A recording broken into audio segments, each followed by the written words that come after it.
આપ સૌનું ખૂબ ખૂબ હૃદયપૂર્વકનું સ્વાગત છે ઇસ્કોન મેંગલુરુ શ્રી શ્રી રાધા ગોવિંદ મંદિર કુલાઈ તરફથી ચાલતા ભક્તિ શાસ્ત્રીના આ સેશનમાં, જેમાં આપણે ત્રીજા અધ્યાયની ચર્ચા કરી રહ્યા છીએ.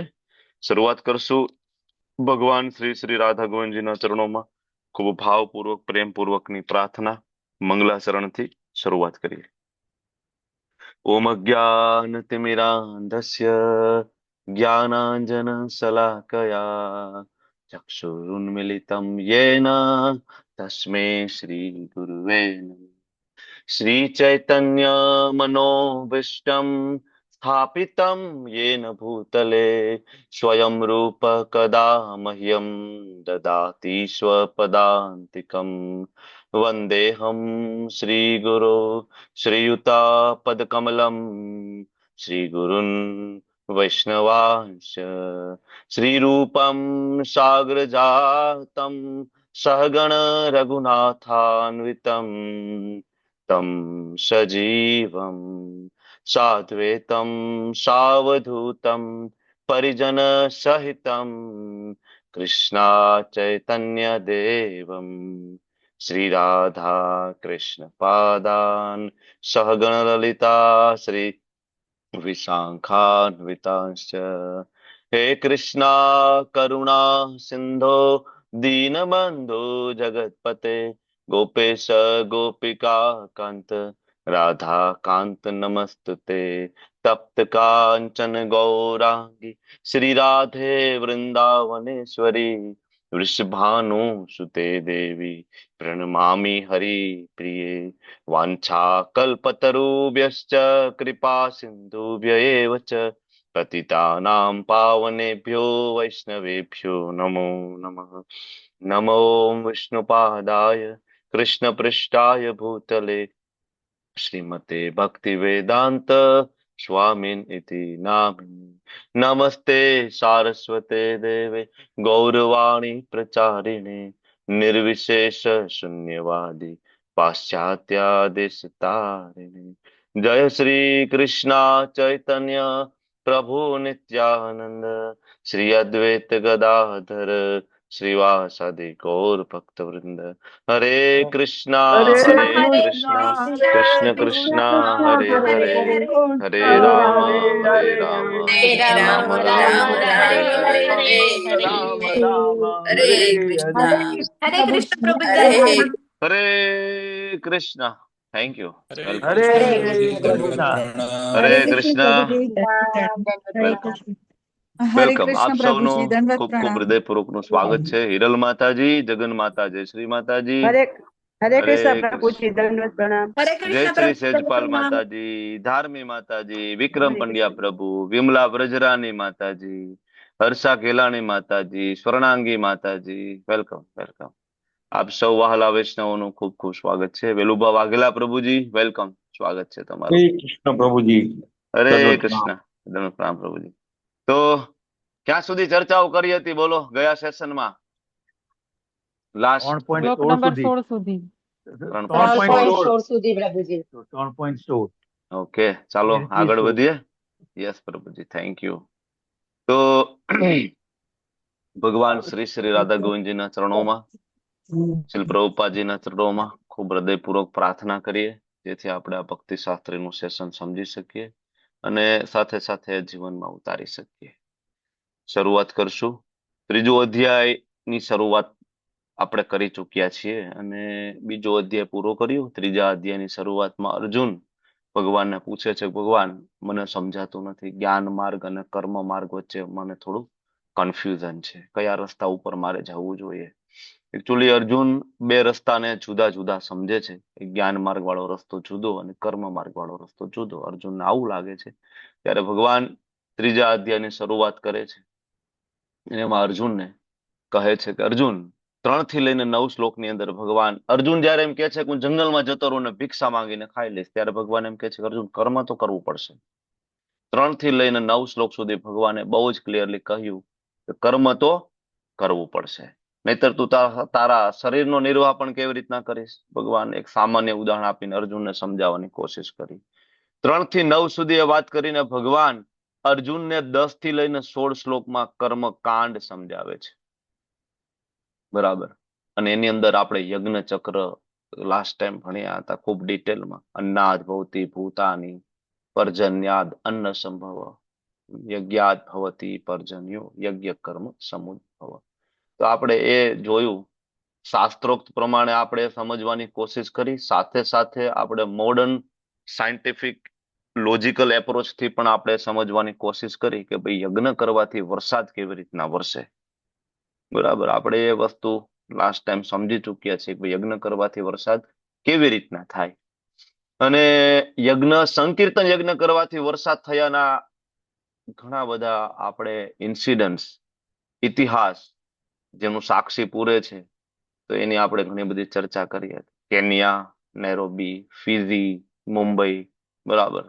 આપણા જ મહાન Acharya ઈશ divine grace AC. Bhaktivedanta સ્વામી શીલ પ્રભુપાદ અને એમના પ્રિય શિષ્ય હિઝ હોલીનેસ તમાલ કૃષ્ણ ગોસ્વામી મહારાજ દ્વારા જે કીર્તન થયું, મારા ગુરુ મહારાજ હિઝ હોલીનેસ છે પતાકા સ્વામીજી મહારાજ દ્વારા જે કીર્તન થયું અને જે વરસાદ થયો, અને એવા સેંકડો એક્ઝામ્પલ છે, ખાલી ઇસ્કોનના આચાર્યો દ્વારા નહીં, પણ વૈષ્ણવ પરંપરા, ચારેય વૈષ્ણવ પરંપરા, પછી એ શ્રી સંપ્રદાય હોય, એ રુદ્ર સંપ્રદાય હોય, બરાબર, બ્રહ્મ મધ્વ ગૌડીય હોય કે પછી નિંબાર્ક સંપ્રદાયના મહાન આચાર્યો, મહાન સંતો દ્વારા જ્યારે જ્યારે ભગવાનને ખૂબ હૃદયપૂર્વક પ્રાર્થના કરવામાં આવી અને સંકીર્તન યજ્ઞ કરવામાં આવ્યો, કીર્તન કરવામાં આવ્યું, ત્યારે ભગવાન અને દેવી દેવતા હંમેશા રાજી થયા છે અને એમની ઈચ્છાની પૂર્તિ થઈ છે. આપને ખ્યાલ છે આ બધી ચર્ચાઓ થઈ 10 થી લઈને 16 સુધી યજ્ઞ ચક્ર ભણ્યા. ભગવાને કહ્યું કે દેવતાઓની પ્રસન્નતા માટે યજ્ઞ કરવું જોઈએ.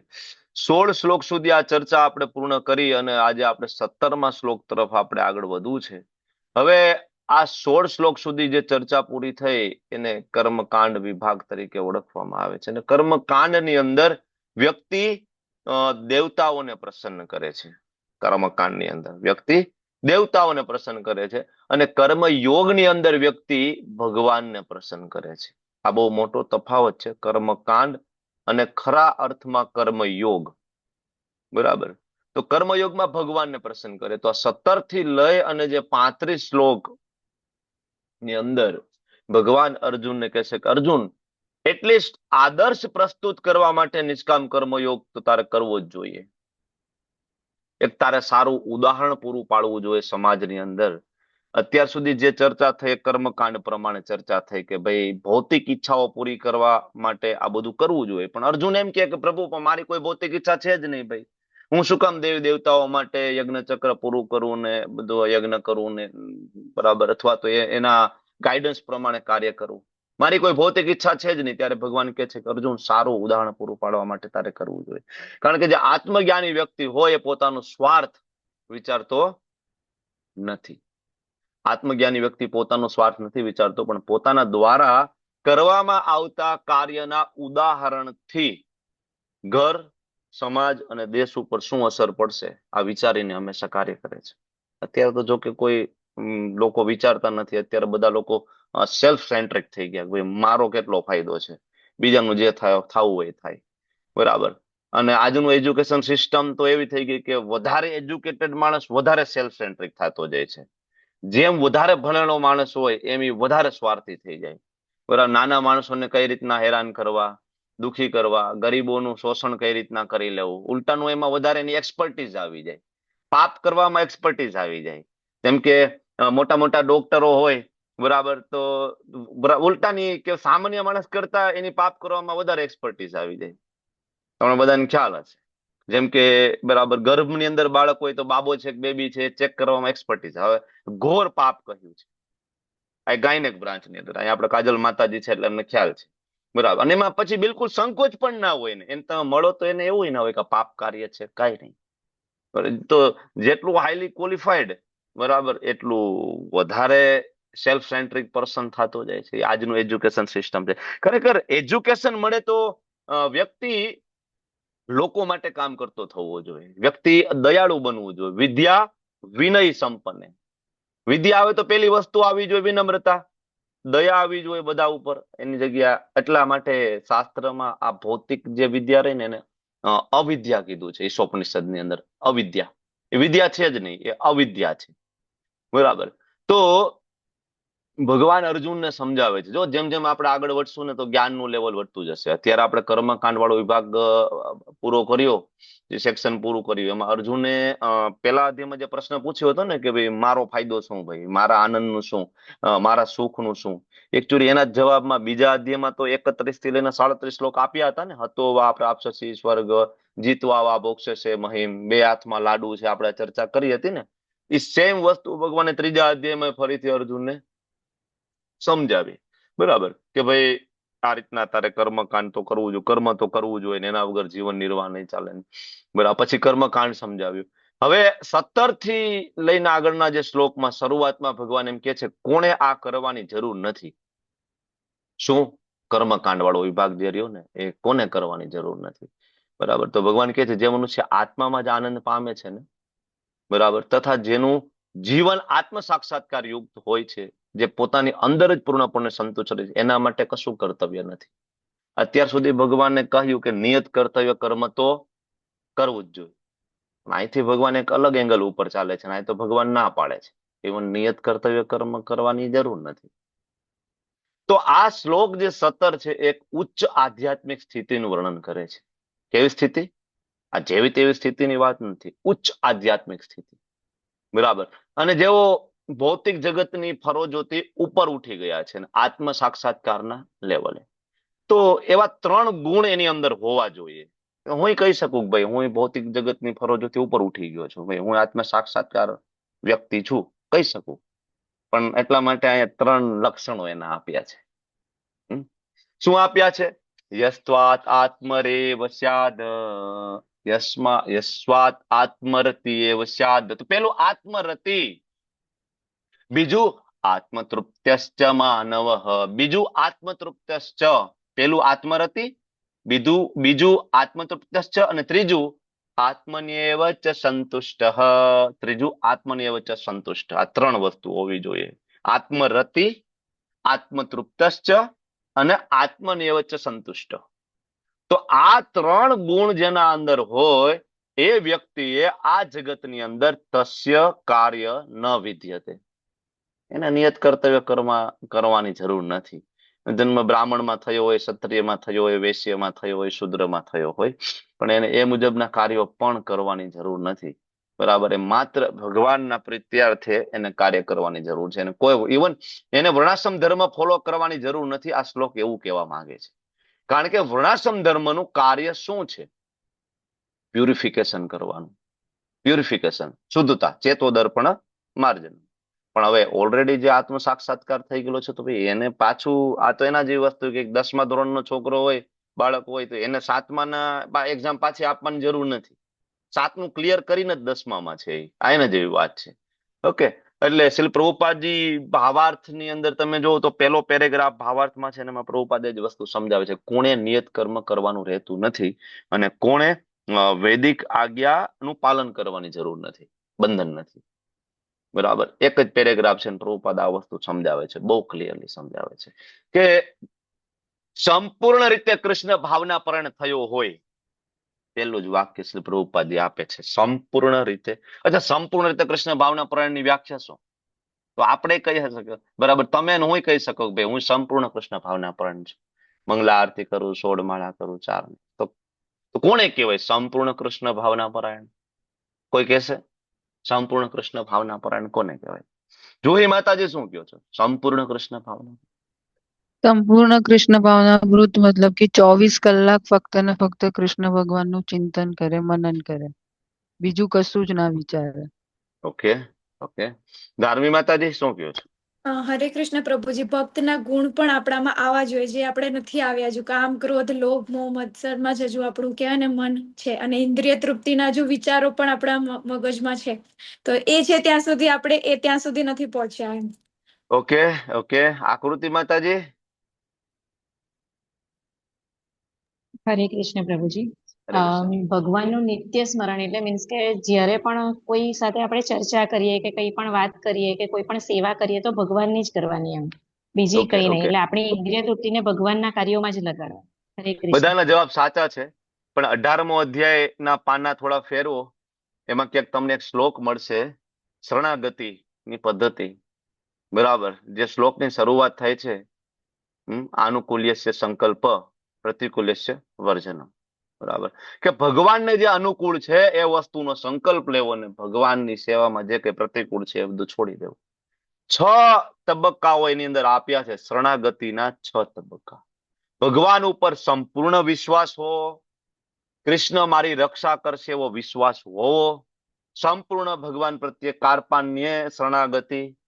બરાબર, તમે જોજો એ શ્લોક, તમે લોકો જેને મળી જાય એ કહો. બરાબર, અથવા ચેટ બોક્સમાં નાખો. 18મા અધ્યાયના પેજ ફેરવો.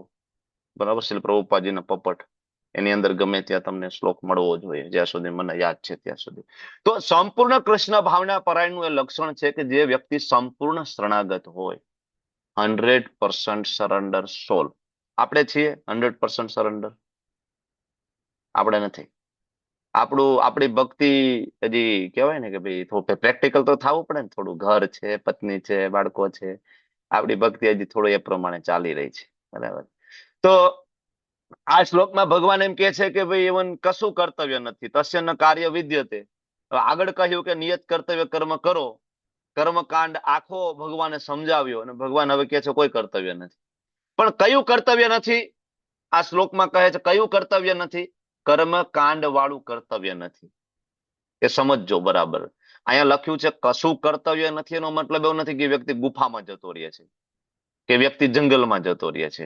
કારણ કે જેમ જેમ આપણે આગળ 7મા અધ્યાયથી આગળ આપણે ભણશું તો ભગવાન કહેશે મારો ભક્ત બહુ બિઝી હોય છે, સતત મારા ચિંતનમાં હોય છે, સતત મારા કીર્તનમાં હોય છે. બરાબર, મનમના ભવમત ભક્તો મધ્યાજી સતત મારી પૂજામાં સેવામાં લાગેલો છે. અને છેલ્લા આપણે 18મા અધ્યાયમાં વળશું તો ભગવાન એમ કહેશે કે મને એનાથી વધારે કોઈ પ્રિય નથી. બરાબર, હતો નહીં, છે નહીં અને થશે પણ નહીં. બરાબર, ને શ્લોક છે ને, ન તસ્માત મનુષ્યેષુ કશ્ચિન મે પ્રિય કૃતઃ ભવિતા ન ચ મે તસ્માત અન્ય પ્રિયતરો ભુવિ. નથી વધારે કોઈ પ્રિય હતો નહીં, થશે નહીં. કોનાથી વધારે? ય ઇદમ પરમમ ગુહ્યમ. હે અર્જુન, તારી મારી વચ્ચે જે આ સિક્રેટ ની જે ચર્ચા થઈ ને, આ કોઈ બીજાને વેઠશે ને, મદ ભક્ત સ્વે અભિધાસ્યતિ ભક્તિ મયી પરા કૃત્વા. મારી ભક્તિ એને પ્રાપ્ત થશે. આનાથી કોઈ બીજો હતો નહીં, છે નહીં, ને થશે નહીં. તો ભગવાને ભગવદ ગીતામાં એવું નથી કીધું કે કશું કર્તવ્ય નથી કરવું મતલબ ગુફામાં જઈને બેસી જવું.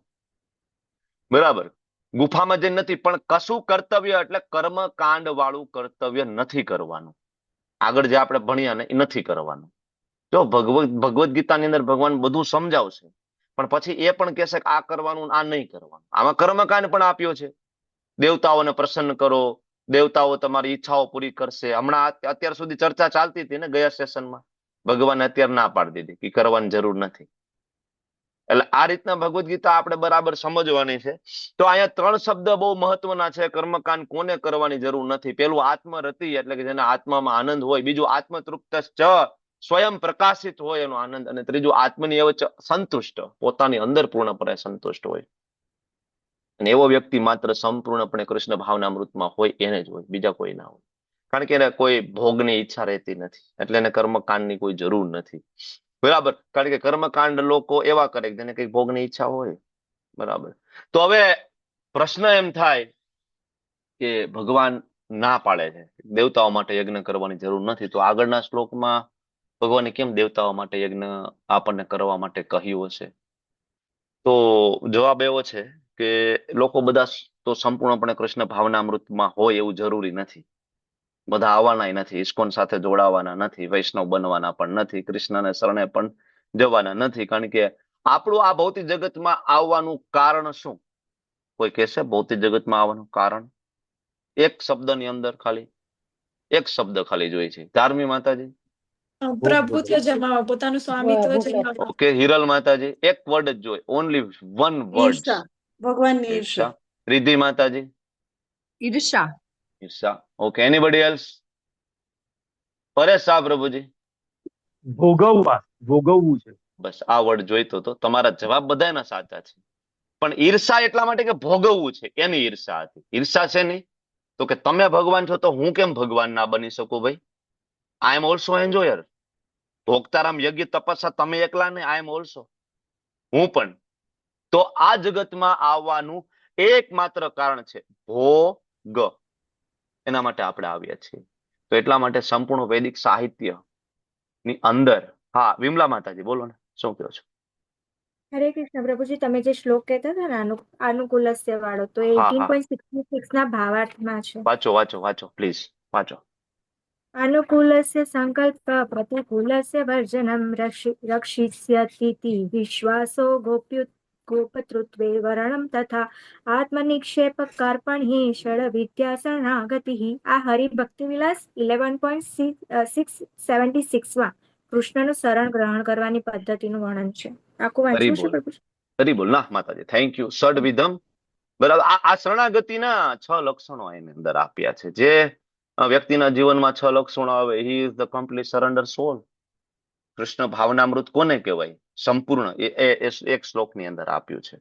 ઓકે, તો આ આપણે વાત કરતા હતા કે ભગવાને શું કામ આગળ કહ્યું દેવતાઓ માટે યજ્ઞ કરવાનું. તો એનું કારણ એટલું જ છે કે બધા કૃષ્ણ ભાવનામૃતમાં આવવાના નથી, કારણ કે બધા ભોગ કરવા માટે અહીં આવ્યા છે. તો એ ભોગ કરવાની વ્યવસ્થા માટે દેવતાઓનું નિર્માણ થયું છે. અત્યારે સૃષ્ટિ સર્જન ચાલી રહ્યું છે. સવારે ભાગવતમની અંદર તમે આવો ને સાંભળો તો તમને ખ્યાલ આવે, બરાબર, કેટલી પ્રકારની સૃષ્ટિ. માથું ખંજવાળી જાય. આપણને એમ થાય કે આપણને કેદી સમજાય છે? 10 વાર ભાગવતમ વાંચી તોય સમજાય, બરાબર. યાદ ગોખી નાખે એ વસ્તુ જુદી છે, અને સમજી જવું એ વસ્તુ જુદી છે.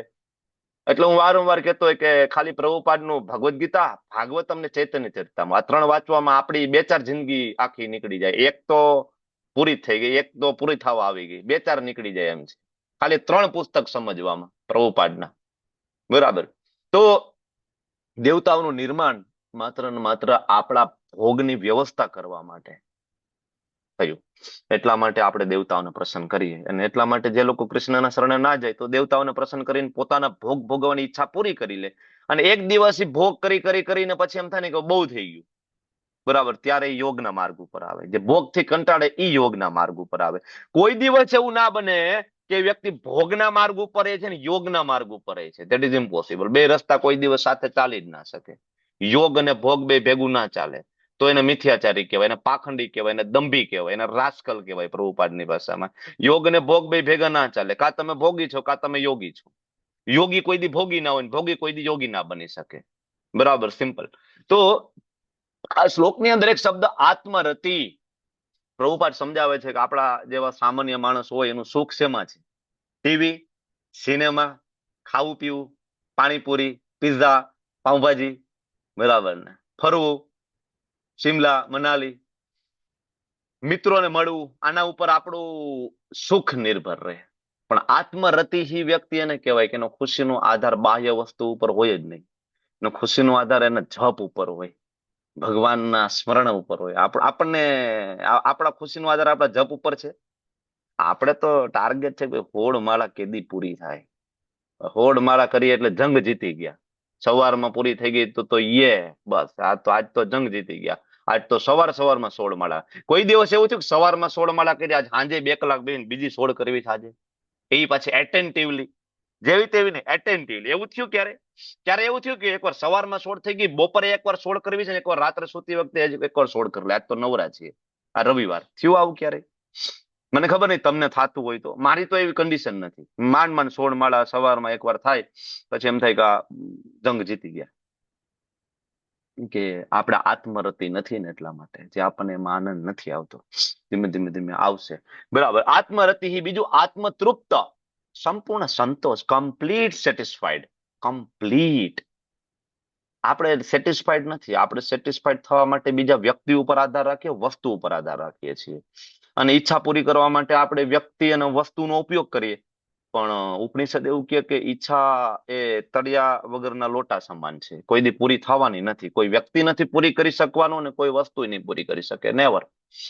ઓકે, એટલે બીજું આત્મતૃપ્ત, અને ત્રીજું આમાં છેલ્લે શબ્દ છે તસ્ય કાર્ય ન વિદ્યતે. સમજવાની જરૂર છે. તસ્ય કાર્ય ન વિદ્યતે એટલે કયું કાર્ય ન વિદ્યતે? કર્મકાંડ ન વિદ્યતે. બીજું એક વસ્તુ એ સમજવાની છે, તસ્ય કાર્ય ન વિદ્યતે એટલે શ્રીલ પ્રભુપાદજી એક જગ્યાએ સમજાવે છે જેવી રીતના નાનું બાળક હોય ને તો પછી એને રમકડા રમવાની ફરજ નથી, અથવા એમાં આનંદ પણ નથી આવતો. તમને બધાને ઓલા કિચન સેટ લઈને આપે, તમને મજા આવે રમવાની? આપણે નાના હતા ત્યારે આના માટે રોતા હતા, ખબર તમને? તમે લોકો કિચન સેટ માટે રોતા હશો, અમે પ્રભુજી ગન માટે રોતા હશું.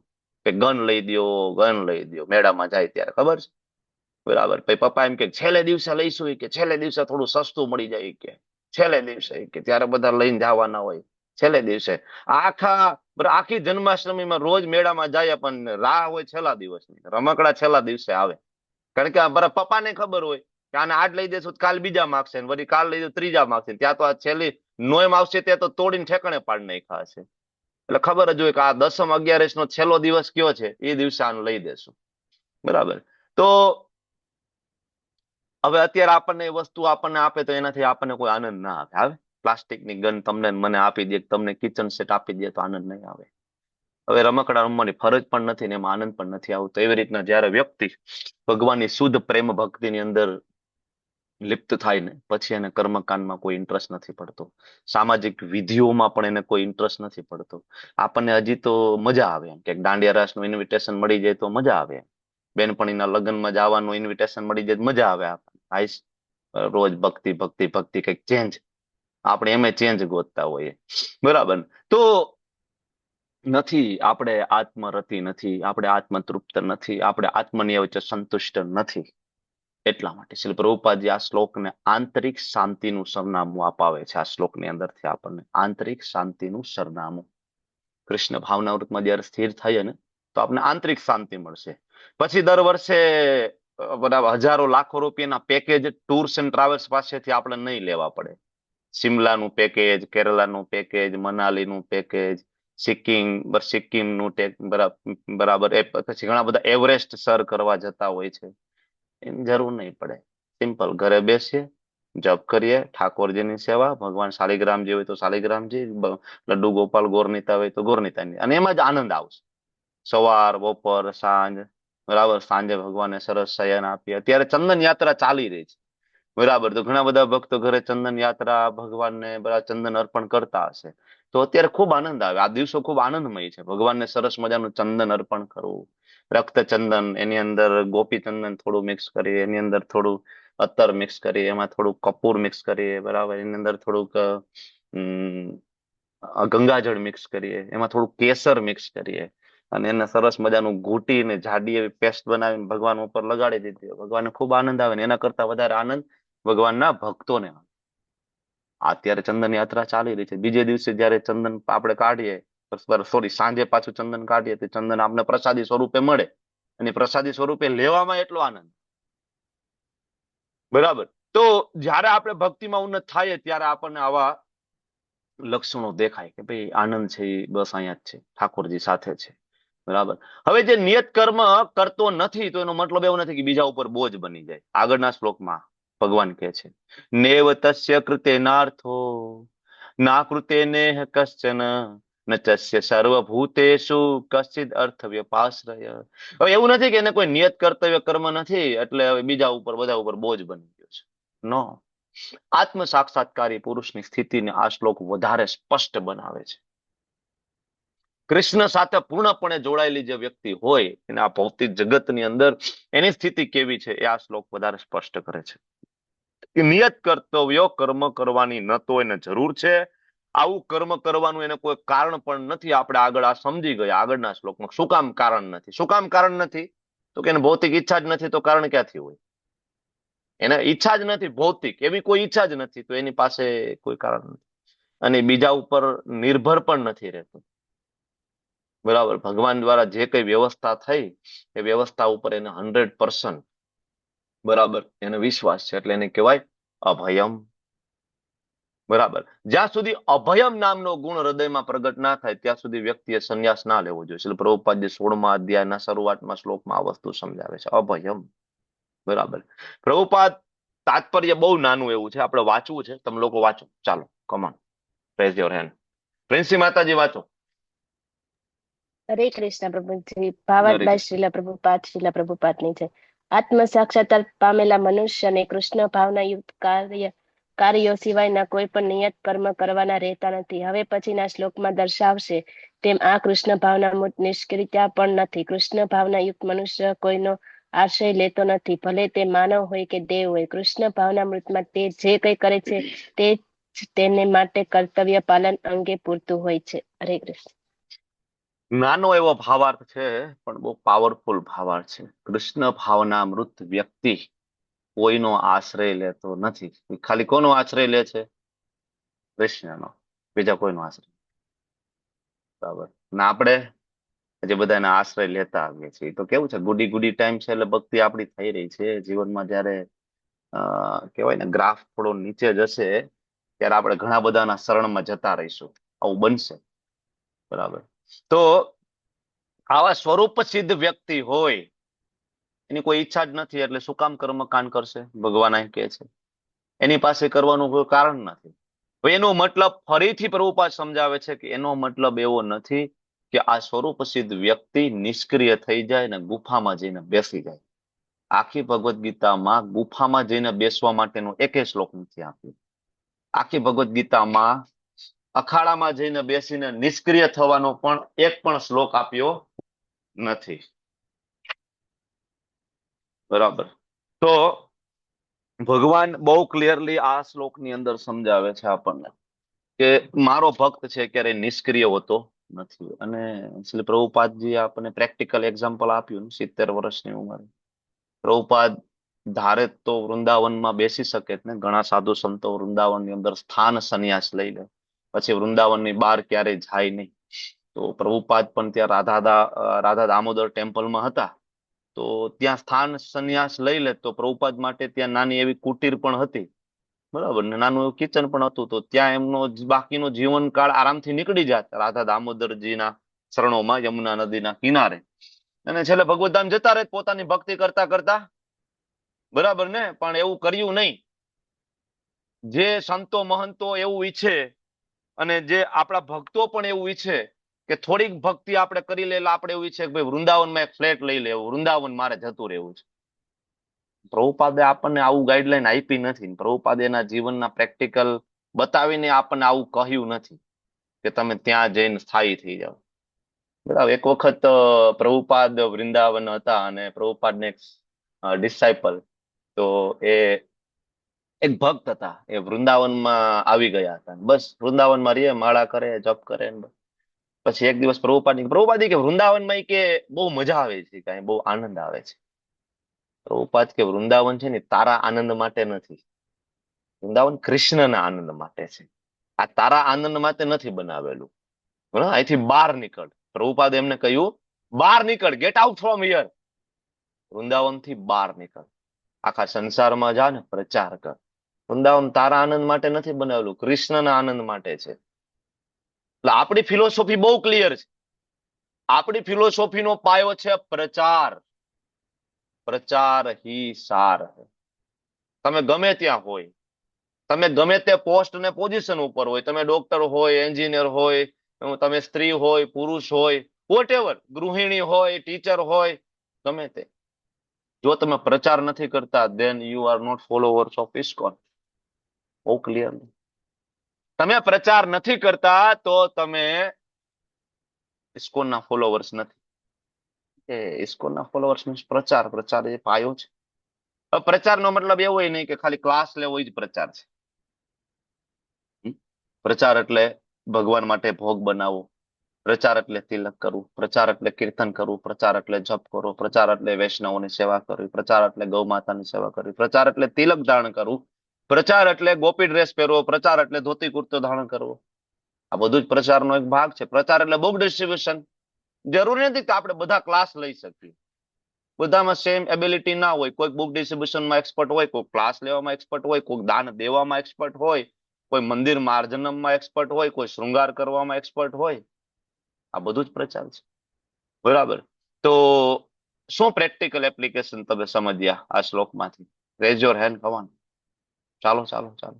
તમે કંઈક હોમવર્ક કરીને તો આવ્યા જશો દર વખતની જેમ. તો બોલો બોલો બોલો. આ શ્લોક ઉપરથી એક વસ્તુ શું સમજી શકાય? બહુ જ મહત્વની વસ્તુ છે. Come on, raise your hand. Yes, Kajal માતાજી. હરે કૃષ્ણ પ્રભુજી. આપણે આપણા અંતિમ આપણો ધ્યેય છે ને પ્રચાર રાખવો જોઈએ. આપણે નિષ્ક્રિય થવું જોઈએ ને કોઈ દિવસ કૃષ્ણ ભાવના વ્રતમાં. ઓકે, ચાલો. પેલું પ્રચાર. હર્ષા ગેલાણી માતાજી. બીજું? હરે કૃષ્ણ પ્રભુજી. કોઈ પણ જેને કઈ પ્રકારે પણ કૃષ્ણ ભક્તિમાં આગળ વધવા માટે જે પણ માર્ગ મળે, એટલે જે પણ શ્રવણમ, કીર્તનમ, પાઠસેવનમ, એમાંથી કોઈ પણ એક પથ પકડીને એમાં આગળ વધવું જોઈએ. Okay dedicate. Okay okay, thank Hare you.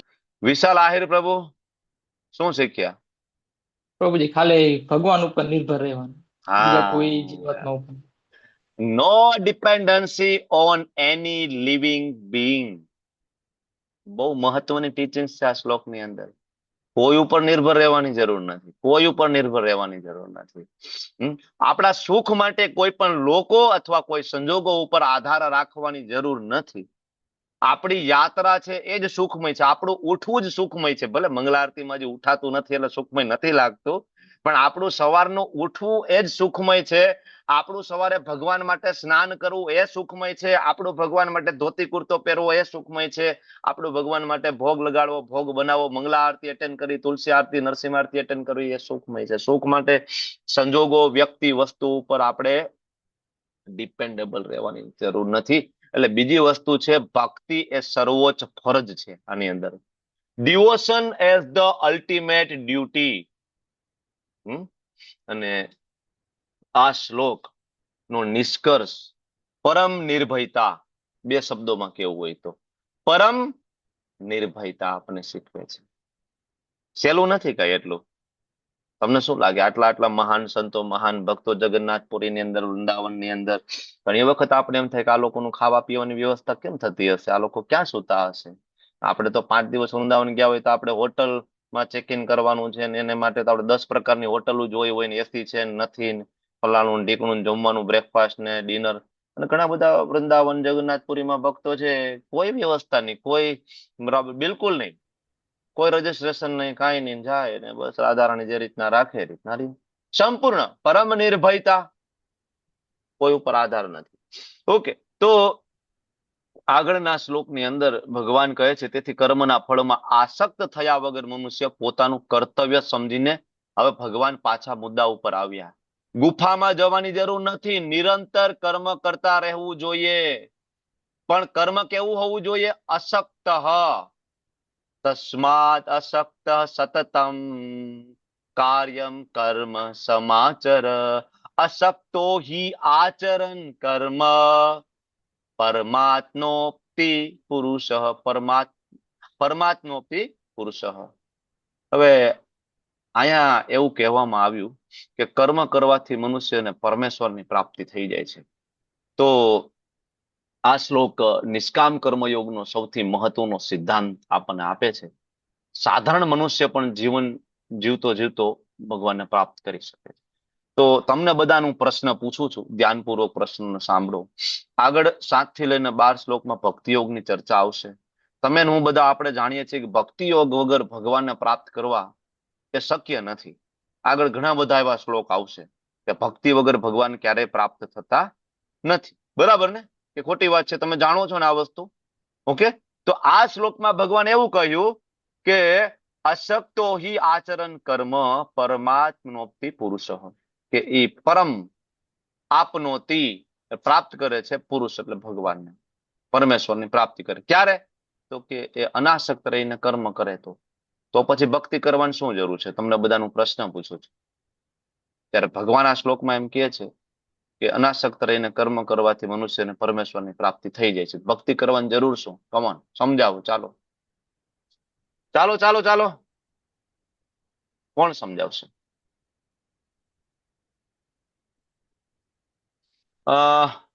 કોણ નથી બોલ્યું એને આપણે પૂછીશું. દેવ્યાની માતાજી બોલો.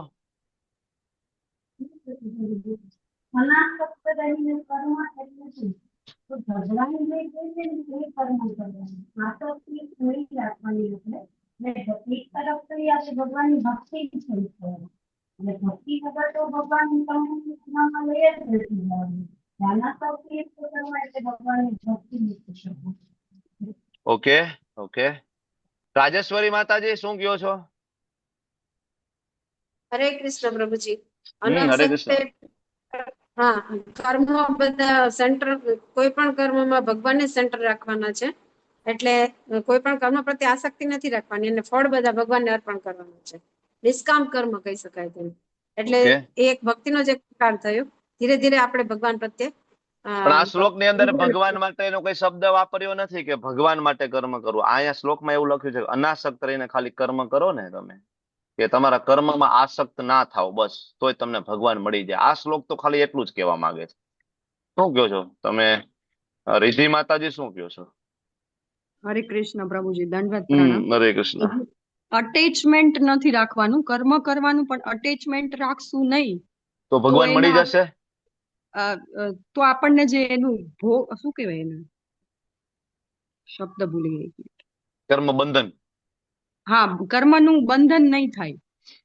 એટલે શું થશે? Attachment નહીં રાખીએ. એટલે શું થશે? કર્મનું બંધન નહીં થાય એટલે શું થશે? એટલે ઓવરઓલ જોઈએ તો આપણે એમ જ કે હવે ઘરના વ્યક્તિઓ છે તો એની સેવા કરશું તો એમ કે ઈ ભગવાનના અંશ જ છે, એમાં અટેચમેન્ટ નહીં રાખવાનું, પણ આપણે કરવાનું ઈ જ કર્મ છે. આસક્તિ નહીં રાખીએ તો ઈ ઓટોમેટિક ભગવાનનું કામ જ હવે થઈ જાય. એક કામ કરો, તમે લોકો પ્રભુપાદનું ભાવાર્થ વાંચો. વિશાલ પ્રભુ, તમે ભાવાર્થ વાંચો પ્લીઝ. પ્રભુપાદ શું કહે છે પછી તમે સમજો. પ્રભુ વાંચો. હરે કૃષ્ણ પ્રભુજી. હા પ્રભુ. હા, ભાવાર્થ ભાઈ શ્રીલ પ્રભુપાદ દ્વારા શ્રીલ પ્રભુપાદજીની જય હો. ભક્તો માટે પરમોચ્ચ સાધ્ય પુરુષોત્તમ પરમેશ્વર છે, જ્યારે નિરુદ્દેશવાદી માટે તે મોક્ષ છે. કયા શ્લોકનો તેથી ભાવાર્થ જીવનનું વાંચો છો? પ્રભુ 19 19મો નો છે ને? હા, હા 19 બરાબર. હા બરાબર. પ્રભુ. હા બરાબર છે. બરાબર છે. બરાબર. વાંચો વાંચો. મને ડાઉટ થઈ ગયો. ના ના બરાબર છે. વાંચો. તેથી જે મનુષ્ય યોગ્ય માર્ગદર્શન હેઠળ તથા કર્મ ફળમાં અનાસક્ત રહી કૃષ્ણ પ્રીત્યર્થે અથવા કૃષ્ણ ભાવનામૃતમાં કાર્ય કરે છે, તે ચોક્કસપણે સર્વોપરી જીવન ધ્યેય તરફ પ્રગતિ સાધે છે. અર્જુનને કહેવામાં આવ્યું છે કે તેને કૃષ્ણ પ્રીત્યર્થે કુરુક્ષેત્રના યુદ્ધમાં લડવું જોઈએ, કારણ કે કૃષ્ણની ઈચ્છા છે કે તે યુદ્ધ કરે. ભલા માણસ થવું અથવા અહિંસક થવું એ તો અંગત આસક્તિ છે, પરંતુ ફળની આસક્તિ રાખ્યા વિના કાર્ય કરવું એ તો પરમેશ્વર વતી કાર્ય કરવા સમાન છે. આ સર્વોચ્ચ કોટીનું પૂર્ણ કર્મ છે, જેની આજ્ઞા પૂર્ણ પુરુષોત્તમ પરમેશ્વર કૃષ્ણએ કરી છે. વૈદિક વિધિઓ જેમ કે શાસ્ત્રવિદ યજ્ઞો એવા પાપ કર્મોની શુદ્ધિ માટે કરવામાં આવે છે, કે જે ઇન્દ્રિય તૃપ્તિ માટે કરેલા હોય છે. પરંતુ કૃષ્ણ ભાવનામૃતમાં જે કર્મ કરાય છે તે સારા કે નરસા કર્મની પ્રતિક્રિયાથી પર હોય છે. કૃષ્ણ ભાવનાપરાયણ મનુષ્યને ફળ પ્રત્યે લેશ માત્ર આસક્તિ હોતી નથી. તે તો માત્ર કૃષ્ણ પ્રીત્યર્થે જ કર્મ કરે છે. તે સર્વ પ્રકારના કાર્યો સ્વયં કરતા રહે છે, છતાં પૂર્ણપણે અનાસક્ત હોય છે. હરે કૃષ્ણ. હરે Krishna. Thank you. Thank you. Okay, તો શ્લોક એવું કહે છે, તસ્માદ અતક્ષ સતતમ કાર્યમ કર્મ સમાચર, કે કર્મના ફળમાં આસક્ત થયા વગર મનુષ્ય પોતાનું કર્તવ્ય સમજીને જ્યારે નિરંતર કર્મ કરે, અશક્તો હિ આચરણ કર્મ. આવું જ્યારે અનાસક્ત રહીને કોઈ વ્યક્તિ કર્મ કરે તો પરમાત્મોક્તિ પુરુષ, પરમેશ્વરની પ્રાપ્તિ થાય. બરાબર. કર્મ કરવાનું પણ કર્તવ્ય સમજીને, ફળની આસક્તિ રાખ્યા વગર. તો પેલા અર્જુનના પ્રશ્ન પ્રમાણે કૃષ્ણને એમને કહ્યું, કૃષ્ણે અર્જુનને કહ્યું, ભાઈ યુદ્ધ લડીશ તો સ્વર્ગ મળશે અથવા તો રાજ્ય મળશે, મતલબ ભૌતિક સુખ મળશે. પણ અર્જુન આ જવાબથી કઈ સંતુષ્ટ ના થયા કે ભાઈ સુખ ને રાજ્ય કઈ જોતું નથી. તો ભગવાન આગળ કહ્યું કે અર્જુન યુદ્ધ કર, કારણ કે તારી ફરજ છે ને તારો ધર્મ છે. બરાબર. તો અર્જુન ઠીક છે, ધર્મ સમજીને પણ એટલું બધું એ ખુશ ના થાય. પછી કહ્યું કે તારું કર્તવ્ય સમજીને કર. થોડો સારો લાગ્યો, પણ કૃષ્ણ હવે કહેશે કે યુદ્ધ કર, મારી પ્રસન્નતા માટે કર. ત્યારે અર્જુન સંપૂર્ણપણે સંતુષ્ટ થઈ જશે. એટલે એક વસ્તુ એ બહુ મહત્વની છે કે ગીતા ખાલી યુદ્ધ લડવાનું નથી કહેતી, કે ખાલી કર્મ કરવાનું નથી કહેતી. ભગવદ ગીતા છે એ આપણને કર્મ કરવા માટેની જે ચેતના છે એ બદલવાનું સમજાવે છે, કોન્શિયસનેસ ચેન્જ કરવાનું સમજાવે છે. જે કર્મ કરીએ ને કોન્શિયસનેસ. પ્રશ્ન હું તમને પૂછતો હતો કે અહીંયા આપણને કર્મ કરી અને પરમેશ્વરની પ્રાપ્તિની વાત થઈ છે. આ અધ્યાય કર્મ યોગના ચાલી રહ્યા છે ને, એટલે ભગવાન એવી રીતના વાત કરે છે. એટલે આ કર્મ, નિષ્કામ કર્મ કરવાથી પણ ભગવાન પ્રાપ્ત ના થાય, પણ ભગવાન પ્રાપ્ત કરવા માટેનું ચિત્ત જે છે ને એ ડેવલપ થાય છે, શુદ્ધિકરણ થાય છે. ભગવાન પ્રાપ્ત નથી થતા. તમે જયારે આગળ 12મો અધ્યાય આવશે ને, 12મા અધ્યાયના 8 થી લઈને 12 શ્લોક ભણશો ને, ત્યાં તમને આ ક્લેરિટી આવી જશે કે નિષ્કામ કર્મ સૌથી ઉપર હમણાં લાસ્ટ CBA પ્રશ્ન પૂછવામાં આવ્યો હતો કે ભક્તિના સોપાન ઘણા બધાએ ગોટા મારી દીધા છે લાસ્ટ CBA.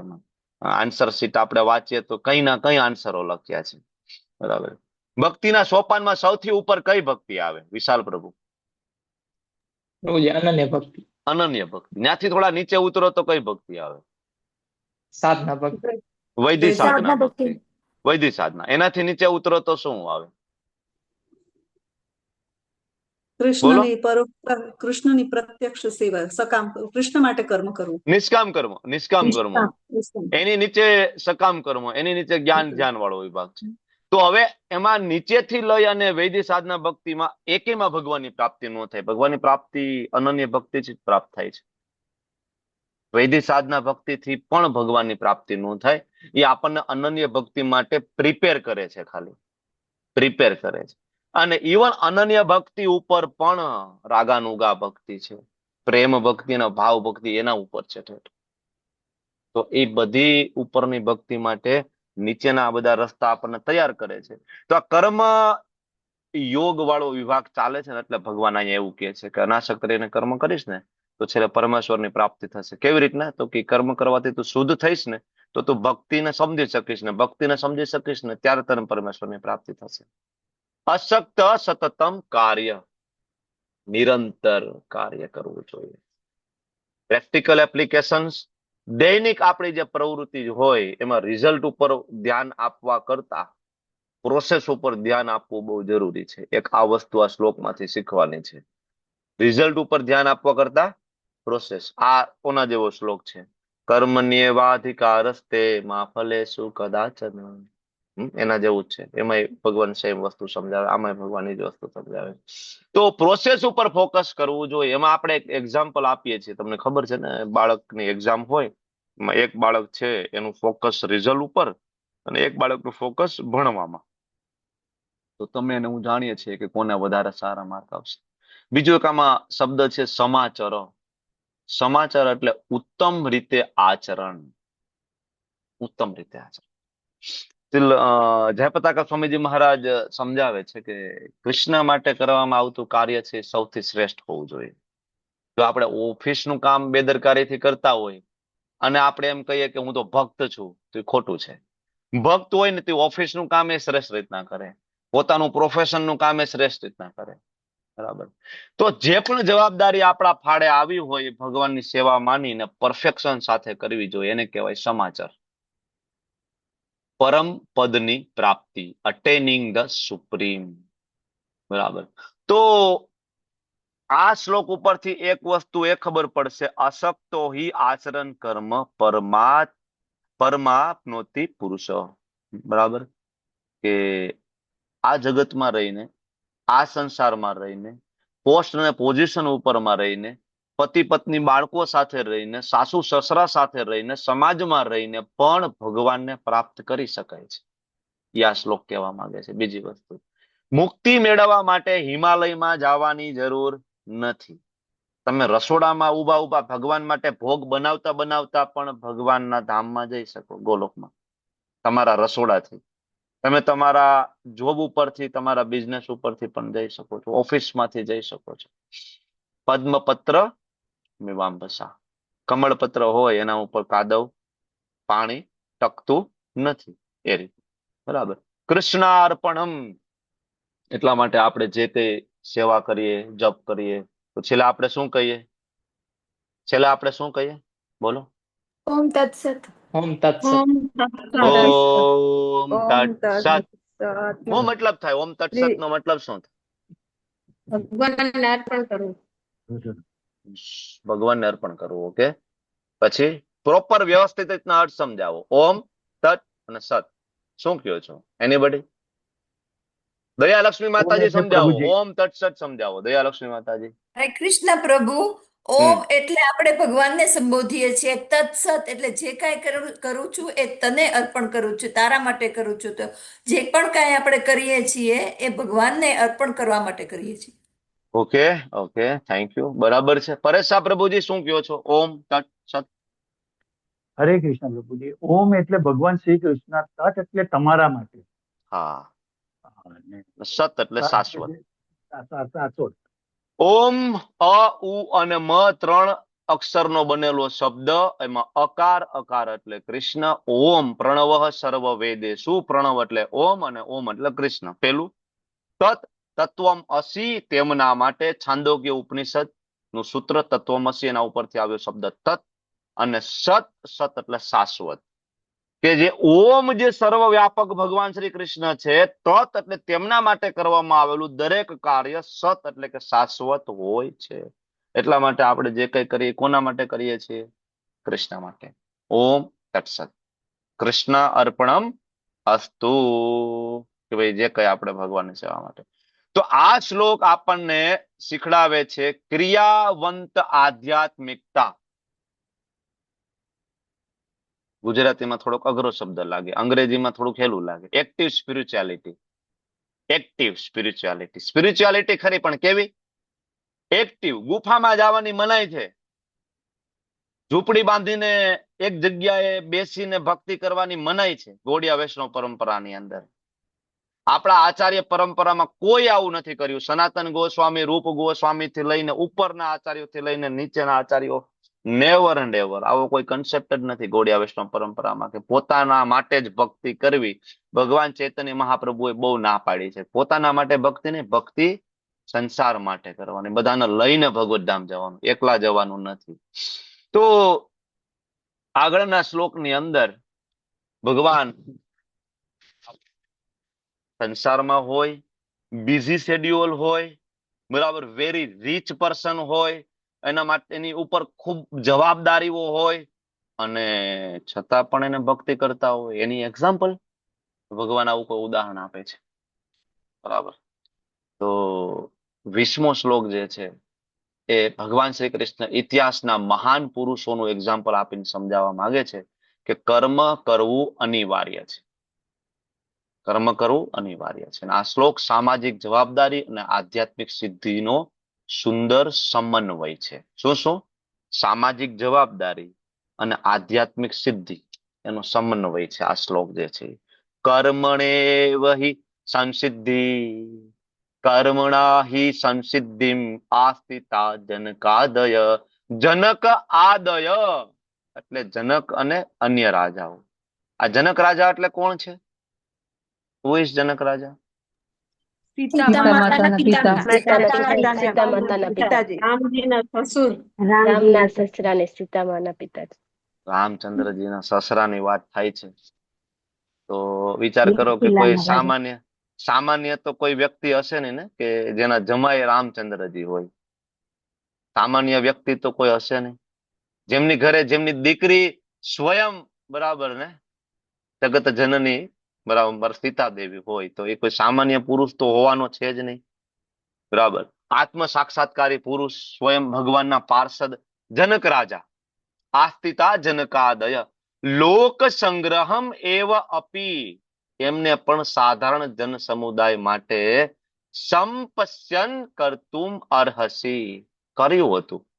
સાધારણ જન સમુદાયને શિક્ષિત કરવા માટે એને પણ કર્તવ્ય કર્મ કર્યું હોય. જનક જેવા રાજા હોય તાર શું કામ નથી કરવાનું? તારે શું કામ નથી કરવાનું ભાઈ?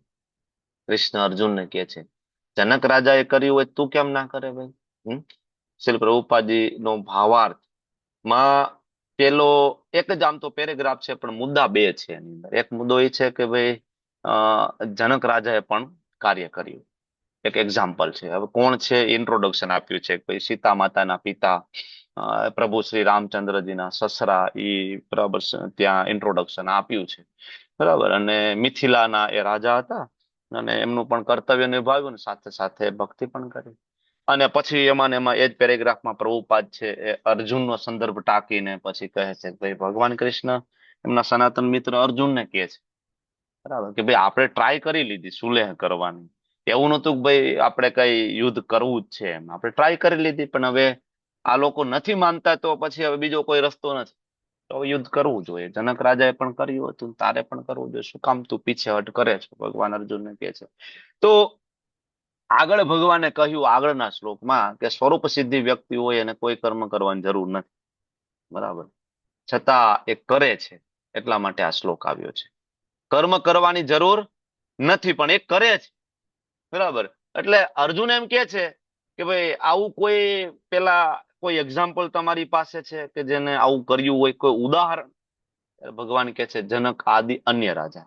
કયા કયા રાજાઓના નામ તમને એવા યાદ આવે કે જે ભગવાનના મહાન ભક્ત હતા અને એને રાજપાટ પણ ચલાવ્યું, સુંદર રીતના રાજ્ય વ્યવસ્થાઓ ચલાવી, પ્રજાઓને પણ ભક્ત બનાવ્યા, પોતે પણ મહાન ભક્ત બન્યા અને ભગવત ધામ પણ ગયા? કયા કયા રાજા? જનક આદય કહ્યું છે ને એટલે એક નામ નથી એની અંદર.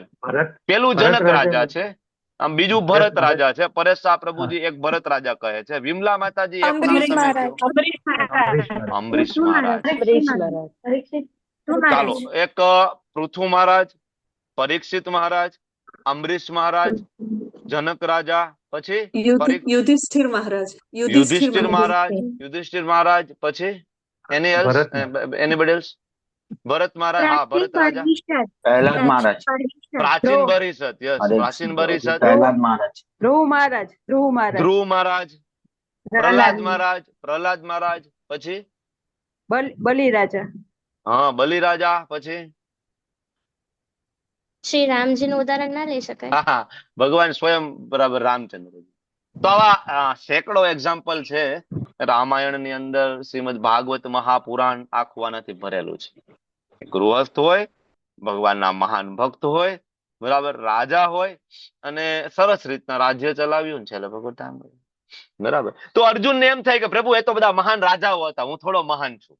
તમે એ બધા જનક રાજાનું મારી સામે એક્ઝામ્પલ આપો, મારી જનક રાજાની સામે શું વિસાદ છે? અર્જુન ભગવાનને એમ કે છે. તો ભગવાન અર્જુન એમ કે અર્જુન, જનક રાજા જે આદર્શ ઉદાહરણ હતા ને એવું આદર્શ ઉદાહરણ તું અહીંયા છો, એ તને ખબર છે?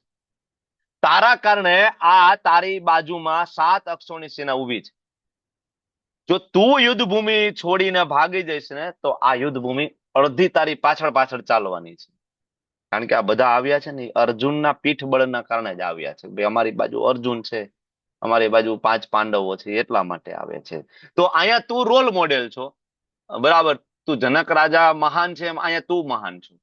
તેથી તેના કર્તવ્ય માટે તું પ્રેરણા આપવા કરતા તો તું બાધા બની જઈશ. તું ભાગી જઈશ ને તો બાધા બની જઈશ.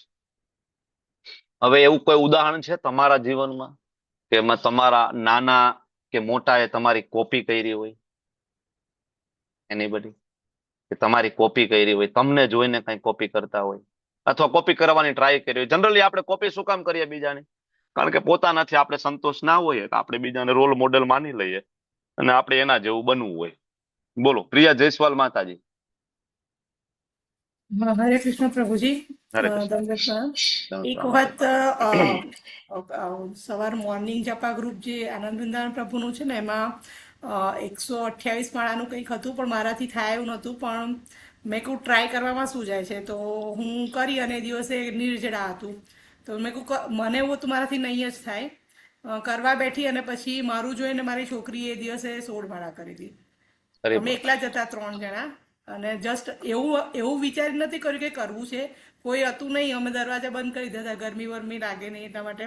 તો એ મને જોઈને મને હેરાન ઓછું કર્યું, એ લોકોએ પજવ્યું ઓછું. અને એ દિવસે એણે 16 માળા કરીને મારો છોકરો આવીને એણે મારી જોડે બીજી 10 માળા કરી. હરી બોલ, હરી આમ બોલ. નથી થેન્ક કરતા યુ. પણ એ દિવસ કરી. ઓકે, ચાલો, સરસ એક્ઝામ્પલ છે. એનીબડી? બીજા કોઈને કઈ કેવું છે આ બાબતે? તમારું જોઈને કોઈ કઈ કોપી કરી? વિક્રમી પ્રભુ. હરે કૃષ્ણ પ્રભુજી, દંડવત પ્રણામ. યસ એટલે પ્રભુ. મારે જે નાનો છોકરો નરહરી છે ને એ કરે છે. એટલે હું આચમન લઉં ને, આચમન કરું ને તો પછી હું ના હું ને એટલે ધીમે રહીને નીચે લઈને બેસી જાય ને એ બી આમ હાથમાં લઈને. અને મેં જયારે તિલક લગાવું ત્યારે બી એ મને કે મારે બી લગાવો. અને મારા હાથમાંથી લઈને એને લગાવશે ને. મારો એક બાબુ મોટો છે, એને બોલાવશે ને પછી એને બી લગાવશે. અને માળામાં તો પૂરો મંત્ર તો નથી બોલતો, લેકિન હરે રામ બહુ બોલે. જય પ્રભુપાદ બોલતો હોય હંમેશા. હરે રામ જય પ્રભુપાદ આટલું બોલે. હરી બોલ, હરી બોલ. થેન્ક યુ પ્રભુજી, થેન્ક યુ, ખૂબ ખૂબ ધન્યવાદ. યસ, જિજ્ઞા માતાજી, બોલો. હરે કૃષ્ણ. બે જિજ્ઞા માતાજી છે એટલે કન્ફ્યુઝન થઈ ગયું. એક જિજ્ઞા શ્રી માતાજી છે. જિજ્ઞા માતાજી બોલો, ચાલો. હા, પ્રભુજી મેં પૂછેલું ને તમને, મારા બાજુવાળાએ મારી પાસે માળા કરતા શીખવાનું પૂછેલું. એટલે હું ફ્રી ટાઈમ હોઉં ને ત્યારે હું હોલમાં સોફા પર બેસીને માળા કરતી હોઉં. ખુલ્લું હોય મારું ઘર, અને હંમેશા જોતી કે તો નીચે નથી જતી ક્યાંય. એટલે આમ બીજે ક્યાંય મારે જવાનું ન હોય, ઘરે કામ હોય તો ફ્રી થાવ એટલે માળા કરતી હતી. જોઈને એને મન થઈ ગયું કે મારે પણ આ શીખવું છે કે કેવી રીતે કરે છે. ઓકે, અને થેન્ક યુ. ચાલો. એકવાર પ્રભુજી અમે લોકો ફરવા ગયા હતા સ્ટેચ્યુ ઓફ યુનિટી. તો મારે ત્યારે હું રેગ્યુલર 16 માળા કરતી, તો હું લઈને ફરતી હતી મારી હારે. તો ત્યાં જે દેખાડવા વાળા ભાઈ હતા ને, એને મને કીધું કે તમે આ શું કરો છો એમ. એટલે મેં કીધું હું ઇસ્કોન સાથે સંકળાયેલી છું ને, આવી રીતે ગીતાજી ના ઓનલાઈન કોર્સ થાય છે. એટલે એને પણ મારી પાસે લિંક માંગેલી કે મને આ શીખવું છે, મને આપો એમ. Okay, thank you, thank you. તો આ શ્લોક કર્મણે હિ સંસિદ્ધિ, એટલે કર્મ દ્વારા સિદ્ધિ પ્રાપ્ત થાય. જરૂરી નથી કે ભાઈ ભક્તિ કરવા માટે નોકરી છોડી દેવી પડે. જરૂરી નથી કે ભાઈ વ્યાપાર છોડી દેવો પડે. એક વસ્તુ પ્રેક્ટિકલ ટીચિંગ આ શ્લોકમાંથી આપણે લઈએ, જરૂરી નથી કે છોડી દેવું. તમે જ્યાં છો ત્યાં રહી અને કર્મણે એવી સંસિદ્ધિ, સિદ્ધિ પ્રાપ્ત કરી શકાય. લોક સંગ્રહમ, સમાજનું કલ્યાણ, વેલફેર. સાચું સમાજનું કલ્યાણ છે કૃષ્ણ ભાવનામૃત આપવી. તો તમે જે હોદ્દા ઉપર હોય, પદ ઉપર હોય, પોઝિશન ઉપર હોય, એના ઉપર રહો, બરાબર. તમારી ફરજો પ્રામાણિકતાથી બરાબર આપો, અને સાથે સાથે કૃષ્ણ ભાવનામૃત આપો.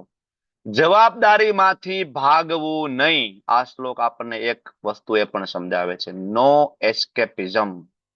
એસ્કેપ એટલે ભાગી જવું. આ શ્લોક સમજાવે છે નો એસ્કેપિઝમ, ભાગી જવાનું નહીં જવાબદારીમાંથી. ક્યારેક જવાબદારીઓ વધી જાય આપણા ઉપર તો આપણે ગભરાઈ જઈએ, આ સેવા, ઓલી સેવા, આ સેવા, ઓલી સેવા. ભાગી નહીં જવાનું, કૃષ્ણની સેવા માની સ્વીકારવું જોઈએ.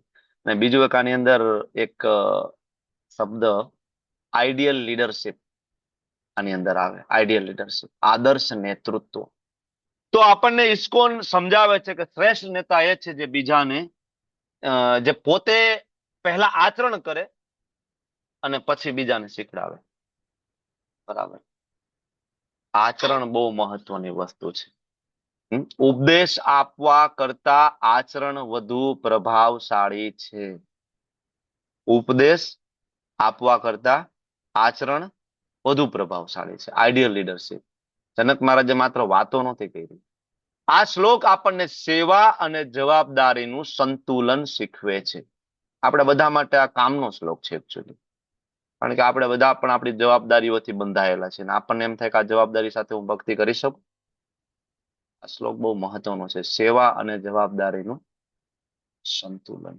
હવે અર્જુન એમ કહે કે ભગવાન એ તો મહાભાગવત છે. કોણ? જનક રાજા. 12 મહાજનોમાંના એક મહાજન છે. હું થોડું કઈ 12 મહાજન માંથી છું. ત્યારે ભગવાન કહે છે કે અર્જુન, આ યુદ્ધ ભૂમિ ઉપર તો તું જ મહાન છો, કારણ કે બધા તને ફોલો કરે છે. તું એને ડીમોટિવેટ કરીશ. 21મો શ્લોક જે તમારી સામે છે, એ સૌથી વધારે ટાંકવામાં આવતા જે શ્લોક છે એમાંનો એક આ વ્યવહારિક શ્લોક છે. યદ્યદ આચરતી શ્રેષ્ઠ તત્તદ દેવેતરો જન સ યત પ્રમાણમ કુરુતે લોકસ્તદ અનુવર્તતે. સામાજિક મનોવિજ્ઞાન અને નેતૃત્વના સિદ્ધાંતને આ શ્લોક દર્શાવે છે. સામાજિક મનોવિજ્ઞાન કોપી કરવાનું. યદ્યદ આચરિત શ્રેષ્ઠ. મહાપુરુષોએ જે આચરણ કર્યું છે એનું અનુસરણ સામાન્ય માણસો કરે છે, અને ઉદાહરણ રૂપ આચરણ દ્વારા તે જે આદર્શ પ્રસ્થાપિત કરે છે તેનું સમગ્ર જગત અનુસરણ કરે છે. શ્રી પ્રભુપાદજીનો ભાવાર્થ બહુ જ મહત્વનો છે. તમે લોકો વાંચો. ભાવાર્થનું ટાઇટલ પહેલા આચાર પછી પ્રચાર. પહેલા આચાર અને પછી પ્રચાર. ગીતા માતાજી નથી વાંચ્યું, ગીતા માતાજી વાંચો. ચાલો ચાલો યસ, વાંચો. ભાવાર્થ બાય શિલા પ્રભુપાદની જય. સામાન્ય જનતાને હંમેશા એક એવા નેતાની જરૂર હોય છે કે જે વ્યવહારુ આચરણ દ્વારા લોકોને બોધ આપી શકે. જો નેતા પોતે જ ધૂમ્રપાન કરતો હોય તો તે લોકોને ધૂમ્રપાન બંધ કરવાની શિખામણ આપી ન શકે. ભગવાન ચૈતન્યએ કહ્યું છે કે શિખામણ આપતા પહેલા ગુરુ અર્થાત શિક્ષકે પોતાનું આચરણ શુદ્ધ કરવું પડે, જે એવી રીતે બોધ આપે છે કે આચાર્ય અથવા આદર્શ શિક્ષક કહેવાય છે. માટે સામાન્ય માનવીને બોધ આપવા માટે ગુરુ કે શિક્ષકે સ્વયં શાસ્ત્રોના સિદ્ધાંતોનું પાલન કરવું જોઈએ. દિવ્ય ધર્મશાસ્ત્રોના સિદ્ધાંતોની વિરુદ્ધ શિક્ષક કોઈ નવા નિયમો ઘડી ન શકે. મનુ સંહિતા જેવા અન્ય પ્રામાણિક શાસ્ત્રો માનવ સમાજ દ્વારા અનુસરણ કરવા યોગ્ય પ્રમાણભૂત ગ્રંથો ગણાય છે. એટલે નેતાઓ બોધના આધારો આવા પ્રમાણભૂત શાસ્ત્રોના સિદ્ધાંતો પર હોવા જોઈએ. જે મનુષ્ય પોતે ઉન્નત થવા ઈચ્છે છે તેણે મહાન શિક્ષકો આચાર્ય દ્વારા આચારતા પ્રમાણભૂત નિયમોનું પાલન કરવું જોઈએ. શ્રીમદ ભાગવતમ પણ સમર્થન કરે છે કે મનુષ્ય મહાન ભક્તોના પગલે ચાલવું જોઈએ. આધ્યાત્મિક સાક્ષાત્કારના પંથે પ્રગતિ કરવાનો આ જ રસ્તો છે. રાજા કે રાજ્યની વહીવટી વડો, પિતા અને શાળાના શિક્ષક આ સૌ સામાન્ય અબુદ્ધ જનતાનો સ્વાભાવિક નેતા ગણાય છે. આ સૌથી તેમના આશ્રિતો તેમના પ્રત્યે જવાબદારી રહે છે. માટે તેમણે નૈતિક તથા આધ્યાત્મિક સંહિતા વિષયક પ્રમાણભૂત ગ્રંથોની સુપરિચિત હોવું જોઈએ. હરે કૃષ્ણ. હરે કૃષ્ણ. Thank you. સુંદર મજાનો ભાવાર્થ આપે છે પ્રભુપાદ, અને ટાઇટલ પહેલા આચાર અને પછી પ્રચાર. સ્કૂલની અંદર ટીચર જ માવો ચોરતા હોય તો એ છોકરાઓને કેમ ના પાડશે કે તમારે માવો નથી ખાવાનો? તમે જોયું છે અત્યારે સ્કૂલની અંદર ઘણા બધા ટીચર હોય છે પોતે માવો ખાતા હોય, પોતે સ્મોક કરતા હોય. હમણાં આજે સવારે હું ઓપીડીમાં બેઠો તો એક પેશન્ટ આવ્યું હતું, મોટી ઉંમરના દાદા હતા. તો દાદા એ બરાબર બહાર લખાયું હતું બરાબર કે ભાઈ હું રોજ બીડી પીવું છું, કેટલી? તો કે 30-40 બીડી જોઈએ. અંદર આવ્યા મેં પૂછ્યું, દાદા કેટલા વર્ષથી પીવો છો? તો કે સાહેબ હું ભણતો ને ત્યારનો હું પીવું છું. કે આમ તો 3 ચોપડી ભણ્યો કે પણ હું બીજી ચોપડીમાં હતો ને ત્યારથી હું બીડી પીવું. બીજાથી બીડી પીતા હતા. મેં કીધું કેમ બીજાથી બીડી? મેં કીધું એટલી વેલી. કે અમારા કે માસ્તર આવતા કે એ બીડી પીતા કે અમારી સામે કે થોડીક બીડી પીવે ને પછી કે બીડીને ઠૂઠું કે ઘા કરી દે કે થોડુંક હું ઓલવીને, અને અમે કે પછી નિરાયતી બધા બીડીને ઠૂઠા ભેગા કરી લેતા, બધા ભાઈબંધ ભેગા થઈને. પછી અમે સાંજે પછી બધા બીડીને ઠૂઠા અમે હરગાવી અને વધેલી બીડી હોય અમે બધા પીતા, આવું ભેગા કરીને. એમ કરીને કે સાહેબ ટેવ પડી ગઈ. એ વાતને આજે કે સાહેબ 60 વર્ષ થઈ ગયા કે હું 60 વર્ષથી બીડી પીવું છું. યદ યદ આચરતે શ્રેષ્ઠ. આવા હજારો એક્ઝામ્પલ આપણને સમાજમાં જોવા મળે. આપણા ટીચર, આપણા માતા પિતા, આપણા ગુરુ, આપણા ઘરના વડીલો, એનું આચરણ. તમારા શબ્દો કરતા તમારું આચરણ છે એ બોલશે. તમે તમારા બાળકને 1000 વખત કહેશો દીકરા માળા કર, દીકરા માળા કર, દીકરા માળા કર, નહીં કરે. તમે લઈને બેસો ને માળા કરવા. તમે 10 વખત છોકરાને કહેશો મોબાઈલ ના જોવો જોઈએ, મોબાઈલ ના, તમે મોબાઈલ મૂકતા નથી ને. તમે આખો દિવસ ઇન્સ્ટાગ્રામ, ફેસબુક ની રીલ્સો જોયા રાખો ને પછી બાળકોને એમ કહો આટલો બધો મોબાઈલ ના જોવાય. ના જોવાય ને, જોવે જ. તમારી પાસે ઓપ્શન શું છે? તમે મોબાઈલ મૂકીને કઈક એને ક્રિએટિવ વસ્તુ આપો ને. એને મૃદંગ શીખડાવો, કરતાલ શીખડાવો, હાર્મોનિયમ શીખડાવો, સારા કીર્તન કરતા શીખડાવો, ભગવાન ઠાકોરજીની સેવા કરતા શીખડાવો, બીજું ઘણું બધું. ઇવન ભક્તિમાં ના લાવો ઇટ્સ ઓકે, બીજું ઘણું બધું ક્રિએટિવ કઈક શીખડાવો અને સિંગિંગ કરતા હો કઈક. બરાબર. આપણી પાસે કઈ નથી. એટલે ઓલી કહેવત નથી, કુવામાં હોય તો આવે ને અવેડામાં. આપણી પાસે કઈ છે નહીં. આપણે પછી આપણા ખાલી છોકરાઓને આપણે કેવી ખીજાય રાખીએ, આખો દી મોબાઈલ જોયા રાખે, આખો દી. તો ગુરુ, શિક્ષક, માતા પિતા એ સૌથી મોટા લીડર છે. અને આના ઉપર અબુદ્ધ જનતા બરાબર બ્લાઇન્ડલી, એની અંદર બાળકો આવી ગયા, બ્લાઇન્ડલી એના ઉપર ભરોસો કરે. ખૂબ મહત્વનો શ્લોક છે કે આજે આપણે જે કઈ નિર્ણય લઈએ એનો બીજા ઉપર શું પ્રભાવ પડે, ખાસ વિચારવું જોઈએ. અત્યારની જનરેશનના રોલ મોડેલ કોણ છે? બોલીવુડ વાળા, હોલીવુડ વાળા, ક્રિકેટર, સિરિયલ, મૂવી, આ બધા એના રોલ મોડેલ છે. અમિતાભ બચ્ચન, શાહરૂખ ખાન, આ બધા આવે અને પછી જુબા કેસરી. બરાબર ને? હવે એને જિંદગીમાં કોઈ વિમલ ના ખાતું હોય. તમને શું લાગે અજય દેવગણ વિમલ ખાતો હશે? અક્ષય કુમાર વિમલ ખાતો હશે? અક્ષય કુમાર નું પોતાનું તમે બરાબર એની લાઈફસ્ટાઈલ જોવો તો અર્લી મોર્નિંગ 4 વાગે ઉઠવું, બરાબર સંધ્યા ટાઈમ પછી બિલકુલ જમવું નહીં, કોઈ દિવસ કોઈ પાર્ટીમાં નહીં જવાનું, નેવર એન્ડ એવર કોઈ ડ્રિંક નહીં લેવાનું, નોનવેજ નહીં લેવાનું. આ એની પોતાની લાઈફસ્ટાઈલ. અને પોતે ટીવી ઉપર આવીને બરાબર પબ્લિસિટી કરે કોની? તો કે વિમલ. આનાથી મોટા પાખંડી માણસો કોઈ ના કહેવાય. આપણા બાળકોના રોલ મોડેલ છે. અમિતાભ બચ્ચન, આ તો જૂની વાત છે. ઓલા શરાબી મૂવીની એક ઓલું સોંગ હતું, ખબર છે તમને? નશા શરાબ में होता तो નાચતી બોલ. અચ્છા, તો એ બરાબર અચ્છા, મતલબ બોટલમાં હોય નશો, દારૂમાં નશો હોય તો બરાબર બોટલ ના છે, મતલબ એનો કહેવાનો મતલબ એ તો દારૂથી નશો ના ચડે. ઘણા બધા એવા સોંગ એ સમયમાં આપવામાં આવ્યા કે મને તો ગમ છે એટલે હું પીવું છું, એવું કઈક સોંગ છે ને, બરાબર. અચ્છા, તો બધાને દારૂ પીતા કરી દીધા. હોલીવુડ અને બોલીવુડે સૌથી વધારે હિન્દુ સનાતન ધર્મનું ધનોત્પન્ન કર્યું હોય ને તો આજ આપણને એમ લાગે અમિતાભ બચ્ચન થી લઈને દિલીપ કુમારની જે પેઢી ગઈ ને, આખી ખોખલી કરી નાખી આપણી હિન્દુ સનાતન ધર્મને. બરાબર. આપણે બધા એને અત્યાર સુધી લીડર માની. તો આપણે ઇસ્કોનમાં આવીએ ને તો સૌ પ્રથમ આપણે આ બદલવાનું, આ સૌ પ્રથમ ચેન્જ કરવાનું છે કે હુ ઇઝ અવર લીડર. આપણા લીડર કોણ છે? બરાબર ને? આપણા લીડર સડ ગોસ્વામી હશે, આપણા લીડર શ્રી પ્રભુપાદજી હશે, બરાબર ને? તો આગળની પેઢી આપણી બચી જશે, નહીતર કામ પૂરું. આજની પેઢી રીલ્સ વાળી પેઢી છે. આજની પેઢીમાં કોઈ ધીરજ નથી. બરાબર. તમે જોયું કેદારનાથની અંદર શું હાલત થઈ શરૂઆતમાં 2-3 દિવસ? હમણાં ભગવાન મહાદેવ શિવજીના કપાટ ખુલ્યા 22 તારીખે. 22 અને 23 એવી ભગદડ ત્યાં મચી ગઈ કે ઇવન પોલીસે લાઠીચાર્જ કરવો પડ્યો. શું કામ ભાઈ? શું કામ એવું થયું? તો તમે બરાબર વિડીયો બધું જોશો તો તમને ખબર પડશે કે એની અંદર બધી જેનઝી અત્યારની જનરેશન છે કે એને એવું હતું કે ત્યાં જઈને અડધી કલાકમાં શિવજીના દર્શન થઈ જશે, સરસ મજાની હું રીલ્સ બનાવીશ, બરાબર, પછી અહીંયા નાસ્તા કરીશ, હોટલમાં જમીશ, પછી ત્યાં જઈને ખબર પડી ગઈ કે અહીંયા તો 10 કલાક તો વારો આવશે દર્શનમાં. એટલે ત્યાં ધીરજના બાંધ તૂટી ગયા. જે મોટી ઉંમરના જે લોકો હતા એને કોઈ પ્રોબ્લેમ નહોતો, એ બધા 8-10 કલાક ઉભા હતા, શિવજીનું નામ લેતા હતા, બરાબર, કથા કીર્તન માળા કરતા હતા, અને કોઈને કમ્પ્લેન નથી. કમ્પ્લેન જે કઈ આવી ને બધી યંગ જનરેશન, જેનામાં કોઈ ભક્તિનો છાંટો નહોતો, એ બધાને પ્રોબ્લેમ હતો. બરાબર, શ્રદ્ધા જ નથી.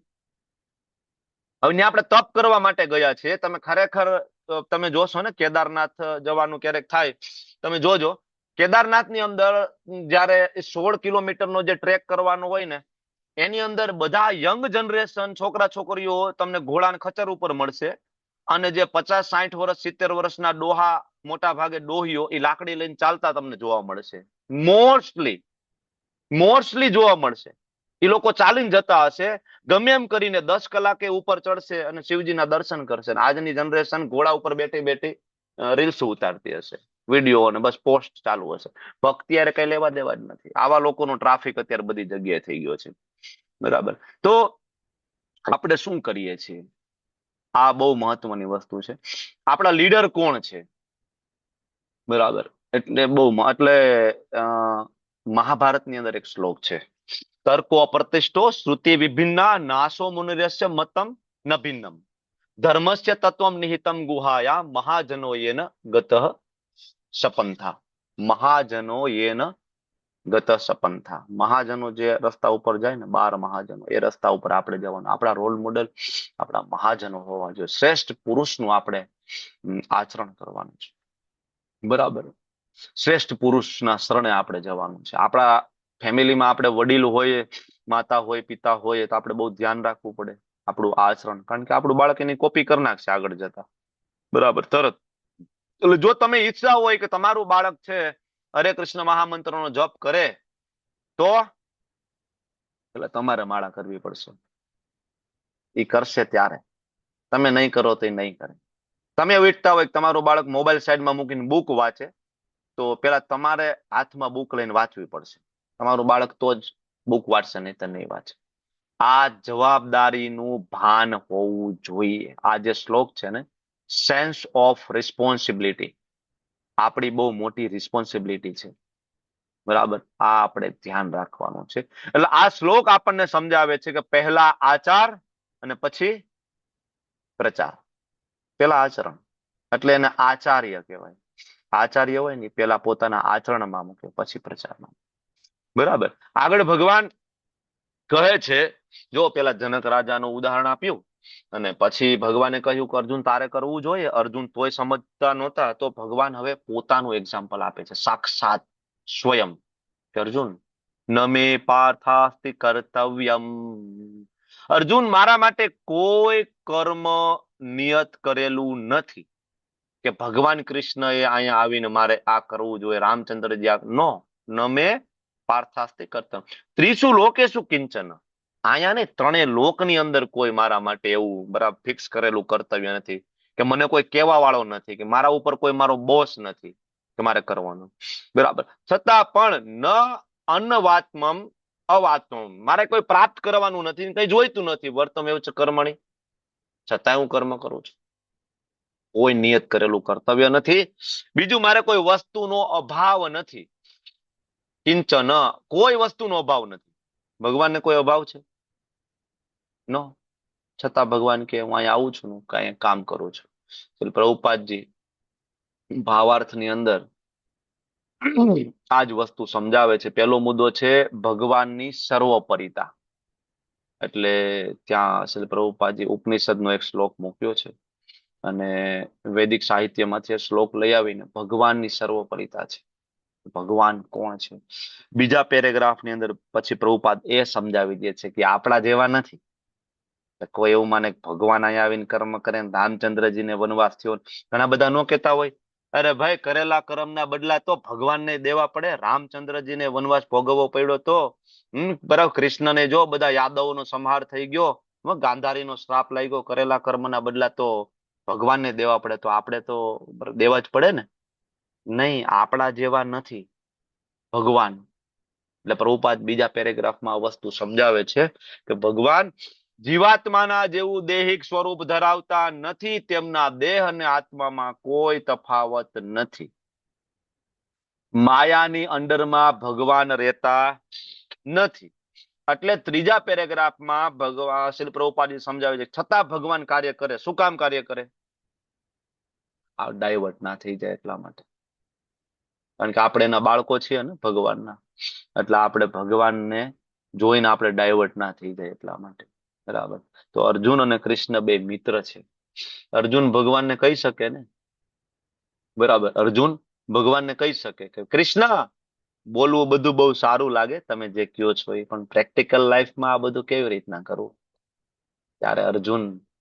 ત્યારે ભગવાન કૃષ્ણ અર્જુનને કહે છે કે અર્જુન, હું ખાલી બોલતો નથી, હું જયારે આવું છું ને ત્યારે કરું છું આ વસ્તુ. હું તને જે કહું છું ને, હું આવું ને ત્યારે વ્યવહારમાં મૂકીને આ બધી વસ્તુ કરું છું.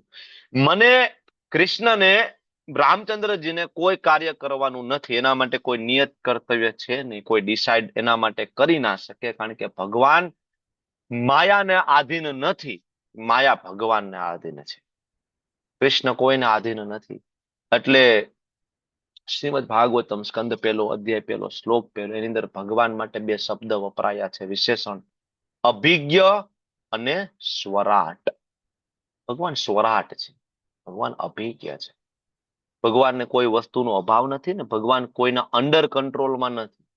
નો, કોઈ અંડર કંટ્રોલ નથી, બરાબર. છતાં ભગવાન આવે છે ને સામાન્ય વ્યવહાર કરે છે ને, એટલે લોકો ગોટાળે ચડી જાય છે. એટલે જ લોકોને એમ થાય કૃષ્ણ છે ભગવાન નથી, રામ છે ભગવાન નથી. કારણ કે આવે તો એવી લીલા કરે, એવી લીલા કરે તો કોકને એવું લાગે કે આ મનુષ્ય જ છે. એટલે શાસ્ત્રમાં એને કપટ મનુષ્ય તરીકે ઉલ્લેખ થયો છે. કપટમાં મનુષ્ય છે નહીં, મનુષ્ય જેવું આપણને લાગે છે. ઇવન ભક્તોને પણ આશ્ચર્ય થાય. કુંતી મહારાણી પોતાની પ્રાર્થનામાં લખે છે ને, કુંતી મહારાણી, કે ભગવાન જેવી રીતના માતા દેવકી ને પ્રણામ કરતા ને, દંડવત પ્રણામ કરતા, બરાબર. એના બરાબર દેવકી માતાના પગમાં પોતાનું માથું મૂકી દેતા કૃષ્ણ. તો જયારે કુંતી મહારાણીને મળવા આવ્યા ને, તો ભગવાને કુંતી મહારાણીને એવી જ રીતના પ્રણામ કર્યા. કૃષ્ણએ કુંતી મહારાણીના ચરણ કમળમાં માથું મૂકી દીધું. તો કુંતી મહારાણી આશ્ચર્યચકિત થઈ ગયા. કુંતી મહારાણી ખબર હતી કે ભગવાન છે. કે તમે કેવી લીલા કરો છો તમે એમ. આ બધાને એવું લાગે કે તમે કોઈક સામાન્ય માણસ છો, તમે કોઈક સામાન્ય રાજા છો, રાજવી છો. કેવી લીલા કરો છો તમે? તમારું માથું મારા ચરણ કમળમાં મૂકી દો, જયારે તમે પોતે અનંત કોટી બ્રહ્માંડના સ્વામી છો. આટલા મહાન ભક્તો આશ્ચર્યચકિત થઈ જાય. તો સામાન્ય માણસો જે ભક્ત નો હોય એ કેવી રીતના કૃષ્ણને ઓળખી શકવાના હતા? Very difficult. ભગવાનની લીલા એટલી અચિંત્ય લીલાઓ છે, સમજી નથી શકતા.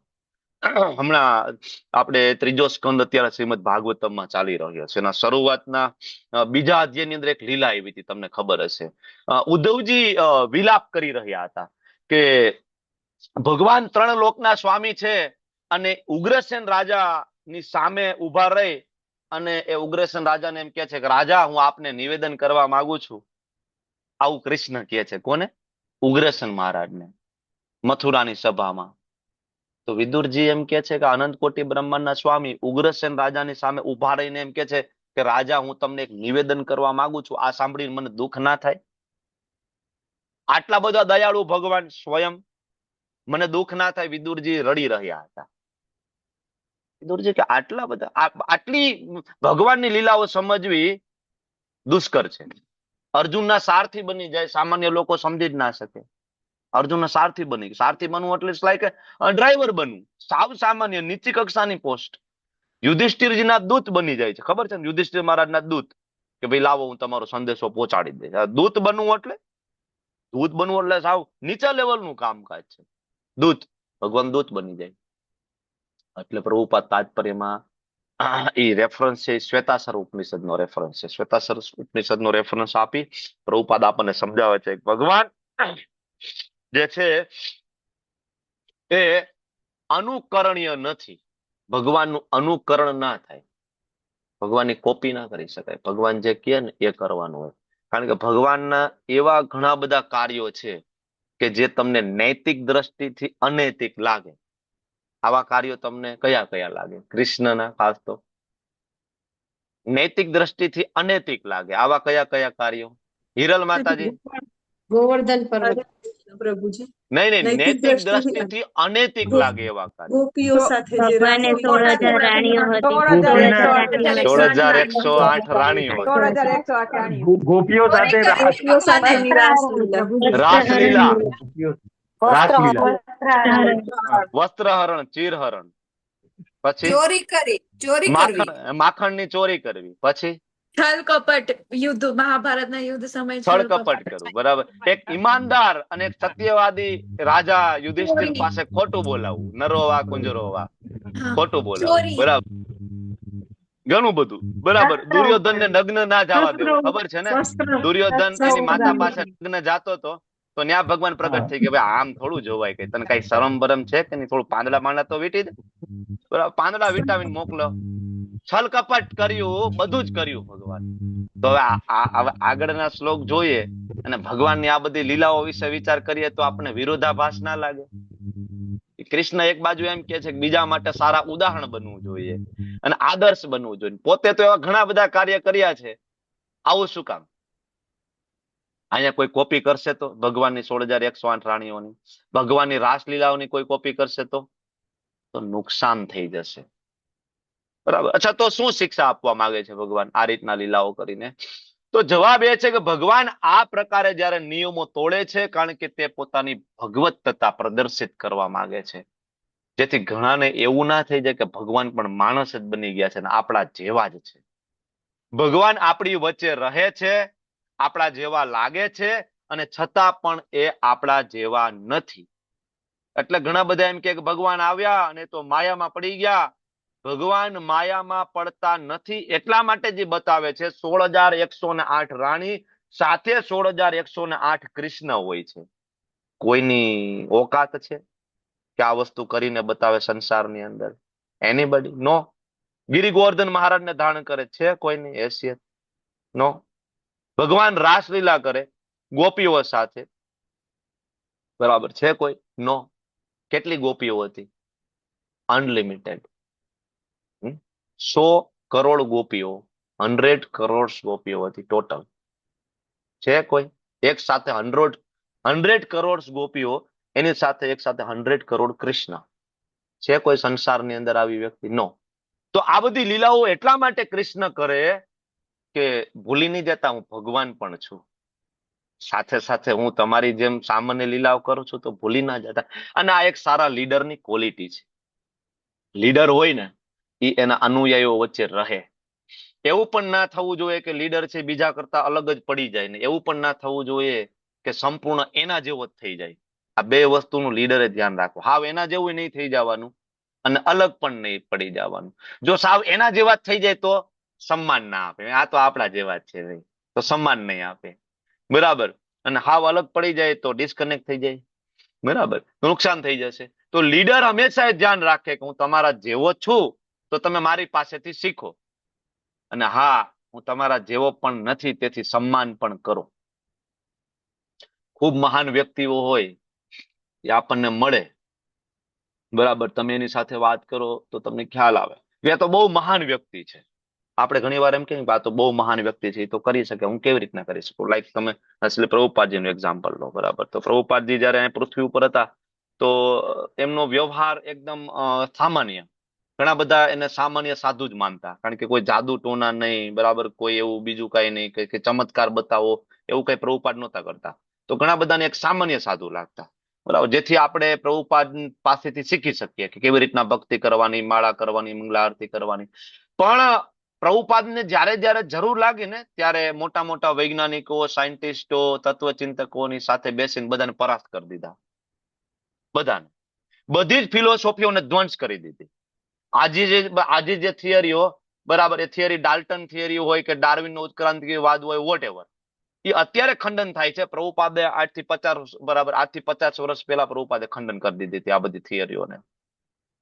તો એવું પણ ના માનવું કે પ્રભુપાદ કોઈક સામાન્ય છે, અને એવું પણ ના માનવું કે ભાઈ તો પ્રભુપાદ કરી શકે, ભાઈ આપણે ના કરી શકીએ, તો મહાન હતા, ઈ જ કરી શકે માળા, આપણે ના કરી શકીએ નહીં.